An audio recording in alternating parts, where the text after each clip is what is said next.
Hi மக்களே, நேற்று RJ Pudur சந்தைக்கு போயிருந்தேங்க. எல்லா திங்கக்கிழமையும் இந்த சந்தை கூடுவாங்க. இதில் வந்து எல்லா காய்கறிகளும் உங்களுக்கு கிடைக்கும். அப்புறம் மீன், முட்டை, கருவாடு இந்த மாதிரி ஐட்டமும் கிடைக்கும். பிளாஸ்டிக் ஐட்டம் கிடைக்கும். அப்புறம் துணி வச்சுருப்பாங்க. ஸோ இதில் வந்து பார்த்திங்கன்னா நிறைய பேர் வந்து வாங்குவாங்க.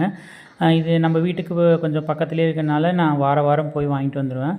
லாஸ்ட் 2 வீக்ஸ் வந்து மழைனால போக முடியல. ஸோ அதனால் தேவையான காய்கறிகள் இந்த வாரம் போய் வாங்கிட்டு வந்துட்டேன். பூண்டு, வெங்காயம், அப்புறம் தக்காளி, தேங்காய், மணத்த தக்காளி கீரை, முள்ளங்கி, அப்புறம் வாழைப்பூ, காலிஃப்ளவர், இஞ்சி, பச்சை மிளகா, பீட்ரூட்டு இது எல்லாமே கொஞ்சம் காஸ்ட்லி தான். கூரில் வந்து பீட்ரூட்டு, மிளகாய், இஞ்சி இதெல்லாம் எடுத்தேங்க. மற்றதெல்லாமே எடை போட்டு தான் எடுத்தேன். எல்லாமே காஸ்ட்லி தான். உங்கள் ஊரில் சந்தை இருக்குமான்னு சொல்லுங்கள். கோயம்புத்தூரில் மோஸ்ட்லி சந்தை இருக்கும்.